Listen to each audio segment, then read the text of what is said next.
अगले सीन में देखते हैं कि क्लोई प्रेजेंटेशन दे रही होती है। मिस्टर विंसन यहाँ पे बहुत हैप्पी फील करते हैं। तभी हम देखते हैं कि मॉनिटर पे निक और क्लोई की चैट दिखने लगती है। क्लोई यहाँ पे बहुत शॉक हो जाती है। मिस्टर विंसन क्लोई को देखने लगते हैं। सभी लोग आपस में बात करने लगते हैं कि क्लोई 3 महीने की प्रेग्नेंट है। वैसे भी उसका तो फियांसे, ये सब तो चलेगा ही। तो यहाँ पे मिस्टर विंसन बहुत गुस्से में हो जाते हैं और क्लोई को उसके ऑफिस में बुलाते हैं और क्लोई से कहते हैं कि तुमने यहाँ पे बहुत बड़ा धोखा और चीट किया है कंपनी के साथ। क्लोई, कंपनी का रूल है ना कि अगर तुमने ऐसे ही कंपनी में ज्वाइन कर लिया तो तुम्हारे पर केस भी हो सकता है। तो क्लोई यहाँ पे कहती है कि मैं जब वर्किंग में थी तभी मैं प्रेग्नेंट हुई हूँ, मैं ऐसे कंपनी में नहीं घुसी हूँ और वो चैट्स का मैंने रिप्लाई तक नहीं दिया है। तो मिस्टर विंसन कहते हैं अच्छा, तो तुम इसलिए अपने फैंसों को कंपनी में बुलाकर फ्लर्ट करती थी। तो क्लोई कहती है वो मेरा फ्रेंड है, फैंसे नहीं है। तो मिस्टर विंसन पूछते तो कौन है फिर तुम्हारे इस बच्चे का बाप। तो क्लोई कहती है सर ये मेरा प्राइवेट मामला है, मैं आपको नहीं बता सकती। तो मिस्टर विंसन कहते ओह, तो तुम्हें खुद नहीं पता तुम्हारे इस बच्चे का बाप है कौन। कितनी शर्म की बात है। तभी क्लोई गुस्से में कहती है ठीक है, शर्म की बात है ना, तो मैं रिजाइन देती हूँ, अब आपको शर्म नहीं आएगी। और वो निकल जाती है। तो मिस्टर विंसन गुस्से में बैठ जाते हैं। तभी यहाँ पे आइवन आता है और फाइल लेता है। तो मिस्टर विंसन कहते हैं आइवन, हमारी कंपनी वैसे भी लोगों के साथ इतनी अच्छी है और dismissing of pregnant women act भी है, तो क्लोई को कह दो कि इसको अलाउंसेस मिल जाएगी, इतनी अच्छी कंपनी है हमारी। तो आइवन क्लोई को कहता है तो क्लोई मना कर देती है। तो मिस्टर विंसन शॉक हो जाते हैं और कहते हैं कैसी औरत है ये। नेक्स्ट सीन में हम क्लोई को देखते हैं जो कि बैठी होती है और तभी डोर पे नॉक होता है। जैसे ही क्लोई डोर ओपन करती है तो वहाँ पे सोफिया आती है और कहती है तुम ठीक हो और तुम्हारा बेबी ठीक है। तो क्लोई कहती है तुम्हें कैसे पता। तो यहाँ पे सोफिया उसे बताती है कि उसे निक ने बताया है। अब मैं आ गई हूँ, चलो मैं तुम्हारे लिए स्पेशल बर्ड नेस्ट सूप बनाऊंगी, तभी तो तुम्हारा बेबी हेल्दी होगा। चलो बैठो, मैं तुम्हारे लिए सूप बना कर लाती हूँ। क्लोई हैप्पी होकर बैठ जाती है। तभी हम सोफिया का असली रूप देखते हैं, जो क्लोई के सूप में अवॉर्ड पिल मिला रही होती है और मन ही मन खुश हो रही होती है। फिर वो क्लोई को लाकर सूप देती है और कहती है ये गर्म है, इसे जल्दी से पी लो, तुम्हारा बेबी हेल्दी होगा। तो क्लोई कहती है मैंने फ्रूट्स खाया है, बाद में पीऊंगी। तो वो सोफिया से पूछती है सोफिया, हम तीनों एक साथ ऑर्फनेज में रहे और मेरा कोई है भी नहीं, तुम हमेशा ऐसे ही रहोगी। तो सोफिया कहती है हाँ क्लोई, निक और तुम दोनों ही तो मेरी फैमिली हो, हम हमेशा एक साथ ऐसे ही रहेंगे। और कहती है चलो सूप ठंडा हो रहा है, इसे पी लो। जैसे सोफिया सूप पिलाती है तो क्लोई नहीं पीती है। सोफिया फिर भी पिलाने लगती है तो क्लोई सूप को फेंक देती है और सोफिया को एक थप्पड़ मारती है। तो सोफिया गुस्से में कहती है तुमने ऐसा क्यों किया। तो क्लोई कहती है तुम्हें नहीं पता। तभी हम फ्लैशबैक देखते हैं जब सोफिया सूप में पिल मिला रही होती है तो पीछे से क्लोई से सब देख लेती है और सोफिया की वीडियो बना लेती है और उससे पूछती है ये सब क्या है, तुमने ऐसा क्यों किया मेरे साथ और तुम मेरे बच्चों को क्यों मारना चाहती हो।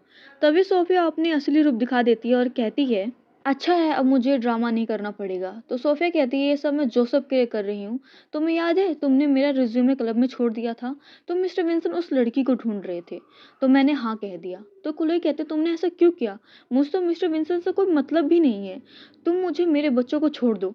तो सोफिया कहती है जब तुम्हें जोसेफ से मतलब नहीं है तो तुम अपने बच्चों को ख़त्म कर दो मेरे लिए प्लीज़। तो क्लोई के बहुत गुस्सा हो जाती है और कहती है निकल जाओ, निकल जाओ मेरे घर से। सोफिया कहती है मैं तुम्हें और तुम्हारे बच्चे को मार ही दूंगी और चली जाती है। क्लोई बहुत दुखी होकर रोने लगती है। तभी निक का कॉल आता है और वो क्लोई से कहता है क्लोई तुम जाकर मिस्टर विंसन को बता दो। तो क्लोई उसे कहती नहीं, सोफिया को वैसे भी घर से बाहर निकाल दिया।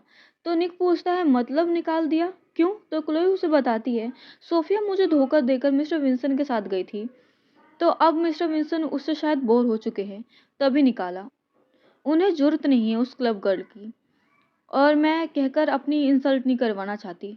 नेक्स्ट सीन में हम सोफिया को देखते हैं जो क्लोई के घर से निकलती है। तभी कुछ गुंडे उसे घेर लेते हैं। वे सोफिया से कहते हैं कि जो तुमने पैसे लिए थे अभी वापस करो, वरना तुम्हारी जान ले लेंगे हम। तो सोफिया यहाँ पे कहती है मैं सब दे दूंगी, मुझे बस एक दिन का और टाइम दे दो। तो यहाँ पे वो गुंडे कहते हैं नहीं, तुम्हें अब कोई टाइम नहीं मिलेगा, हमारे पैसे अभी दो। तो यहाँ पे सोफिया कहती है मैं अभी अपने दोस्त को कॉल करके पैसे मांगती हूँ। जैसे वो क्लोई को फ़ोन करती है तो क्लोई उसका कॉल नहीं उठाती है। तो यहाँ पे उस गुंडे का लीडर अपने आदमियों से कहता है कि जाओ इसके साथ सारी गलत हरकत करो। सोफिया बहुत गिड़गिड़ाने लगती है, फिर भी गुंडे उसके साथ ज़बरदस्ती करते हैं और उसकी इज्जत लूट लेते हैं। उसके बाद हम देखते हैं कि सोफिया बहुत रोने लगती है और इन सभी का दोष वो क्लोई पर डालकर चिल्लाने लगती है और गुस्से में कहती है कि ये सब सिर्फ क्लोई की वजह से हुआ है, वो उससे बदला लेकर रहेगी। नेक्स्ट सीन में हम क्लोई को देखते हैं जो मिलर कंपनी में इंटरव्यू देने गई होती है। उसमें का स्टाफ उसे कहता है कि हम आपको बाद में कॉल करके बताएंगे। तभी हम एवन को देखते हैं जिसे मिस्टर विंसन ने क्लोई के लिए भेजे होते हैं ताकि उसकी जॉब उसमें लगवा दें और क्लोई को पता भी ना चले। तभी यहाँ पर क्लोई एवन को देख लेती है और पूछती है तुम यहाँ क्या कर रहे हो। तो आइवन कह देता है कि वो यहाँ पर बहुत बड़ी डील के लिए आया है क्योंकि मिलर ग्रुप और विंसन ग्रुप एक दूसरे के साथ अब डील करने वाले हैं। तो क्लोई इसे बिजनेस मीटिंग समझकर छोड़ देती है और वहाँ से चली जाती है। इसके बाद आइवन उस लेडी स्टाफ को भी समझा देता है कि उसे क्या करना है। उसके बाद लेडी स्टाफ जाती है और उस इंटरव्यूअर से कहती है कि जाकर उस लेडी को वहाँ पे जॉब पे रख लो। उसके बाद यहाँ पर वो उससे कहती है कि ये बहुत बड़ा मौका है क्योंकि हम मिस्टर विंसन के साथ काम करने वाले हैं, इसलिए जल्दी से जाओ और उसे जॉब पे रखो। वो इंटरव्यूअर भागकर जाता है और क्लोई को जॉब पे रख लेता है और बहुत बहुत थैंक यू कहने लगता है। यहाँ पर क्लोई शॉक हो जाती है कि मुझे अचानक से जॉब पे कैसे रख लिया, मुझे तो कॉल करने के लिए कहा था। इसके बाद क्लोई उसे थैंक यू कह देती है और चली जाती है। इसके बाद नेक्स्ट सीन में हम मिस्टर विंसन को देखते हैं। तो यहाँ पर आइवन मिस्टर विंसन से कहता है कि मिस्टर विंसन आपने क्लोई को भी मिलर ग्रुप में ज्वाइन करवा दिया है और डील भी हो गया है।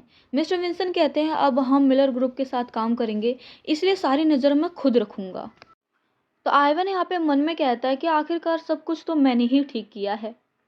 अगले सीन में हम मिलर कंपनी को देखते हैं जहाँ पर मिसेस मिलर आती हैं।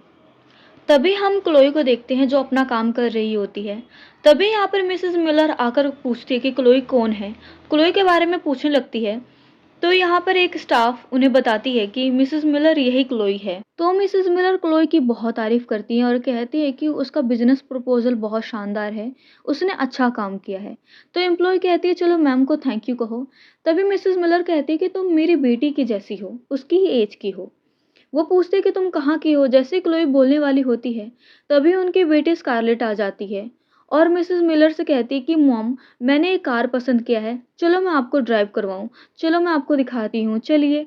तो मिसेस मिलर यहाँ पे चली जाती हैं।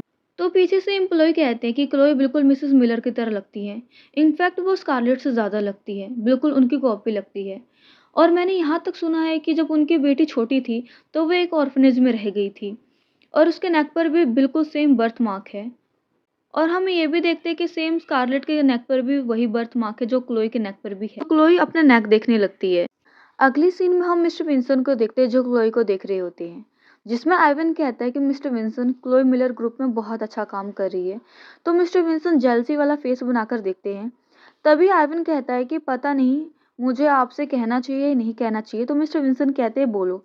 तभी आइवन कहता है कि आपको ऐसे गुस्सा नहीं होना चाहिए था, क्लोई एक टैलेंटेड लड़की है, अब वो यहाँ पर नहीं आएगी। तो मिस्टर विंसन गुस्से में कहते हैं निकल जाओ, फटाफट यहाँ से निकल जाओ। और मिस्टर विंसन रेस्ट करने लगते हैं। तो हम देखते हैं कि मिस्टर विंसन एक ड्रीम देखते हैं जिसमें वो रात में रोड पे होते हैं और क्लोई को देखते हैं। वो क्लोई से पूछते हैं तो जैसे ही क्लोई अपना फेस टर्न करती है तो उसके हाथ में बेबी होता है और क्लोई का हस्बैंड होता है। तो मिस्टर विंसन पूछते हैं ये कौन है। तो क्लोई कहती है मिलर ग्रुप से है और इसे फ़र्क नहीं पड़ता कि ये मेरे बच्चे का बाप कौन है, ये मुझे बहुत प्यार करता है। और क्लोई चली जाती है। तभी मिस्टर विंसन की आंखें खुलती है और वो कहते हैं कि मैं तुम्हें कभी छोड़कर जाने नहीं दूंगा खुद से। इसके बाद मिस्टर विंसन की फैमिली का घर दिखाया जाता है। अगले सीन में मिस्टर विंसन की मॉम को देखते हैं जो मिस्टर विंसन से कह रही होती कि मिलर ग्रुप के साथ हमारे कंपनी का रिलेशनशिप बहुत अच्छा है। मिसेस मिलर की बेटी स्कारलेट जो कि तुम्हारी एज की है उसके बारे में सोचो। तो मिस्टर विंसन साफ मना कर देते हैं। तो उनकी मोम कहती है कि तुम मेरी बातों को मना कर रही हो। तो मिस्टर विंसन कहते हैं कि हमारी कंपनी अच्छा ग्रो कर रही है तो एक लड़की का क्या सहारा चाहिए। तो मिस्टर विंसन की मोम कहती है कि तुम ऐसे मना क्यों कर रहे हो। हाँ, कुछ दिन पहले तुम एक लड़की को विंसन विला में लाए थे। लवर होना अच्छा है लेकिन शादी तो नहीं हो सकता। कुछ दिन पहले तुम एक लड़की को विंसन विला में लाए थे तो लवर होना अच्छा है लेकिन शादी तो नहीं हो सकता। तो मिस्टर विंसन कहते हैं कि मैं आपके प्रॉफिट के लिए ऐसे किसी से भी शादी नहीं कर सकता हूँ। अब हम मॉडर्न सोसाइटी में रहते हैं। तो मिस्टर विंसन की मोम गुस्से में बस बोलकर निकल जाती हैं। तभी मिस्टर विंसन की ग्रैंडमा आ जाती है। तो मिस्टर विंसन उन्हें लेकर जाते हैं। तो ग्रैंडमा पूछती है कि आज तुम्हें इतना टाइम कैसे मिल गया कि तुम यहाँ पे आए हो। तो मिस्टर विंसन कहते हैं कि मैं आपसे मिलने आया हूँ क्योंकि मैं आपके लिए जल्द ही ग्रैंड डॉटर इन लॉ लाने वाला हूँ। तो ग्रैंडमा पूछती है कि वो कौन है। तो मिस्टर विंसन क्लोई की फ़ोटो दिखाते हैं। तो ग्रैंडमा कहती है कि ये तो बहुत क्यूट है, क्या ये तुम्हारी कंपनी में काम करती है। तो मिस्टर विंसन कहते हैं नहीं, ये मिलर ग्रुप में काम करती है। उसके बाद मिस्टर विंसन अपनी ग्रैंडमा से पूछते हैं, क्या आपने अपनी दवाई ली? तो यहाँ पे ग्रैंडमा कहती है कि नहीं, वो तो कल ही ख़त्म हो गई थी, लेकिन अब मुझे दवाई खानी ज़रूरी तो नहीं है ना? तो यहाँ पे मिस्टर विंसन कहते हैं, नहीं, आपको दवाई खानी पड़ेगी, मैं आपके लिए दवाई लेकर आता हूँ, समझी? क्योंकि आपको वैसे भी भूलने की प्रॉब्लम है। अगर आपने दवाई नहीं खाई तो ये दिक्कत बढ़ जाएगी। और मिस्टर विंसन चले जाते हैं। उसके बाद मिस्टर विंसन की मॉम आती हैं, तो ग्रैंडमा उन्हें कहती है, तुम्हें पता है, जोसेफ ने बहू देख ली है। उसके बाद उनकी मॉम पूछती है, कौन है? तो वो बताती है कि वो मिलर ग्रुप की है। तो मिस्टर विंसन की मॉम को लगता है कि वो स्कारलेट है, जो सब बस ऐसे ही मुंह बना रहा था। उसके बाद वो कहती है कि वो स्कारलेट को पसंद करता है। मैं कल ही जाकर मिलर ग्रुप में उसकी मॉम से बात करूंगी और उनके एंगेजमेंट को फिक्स करवा दूंगी।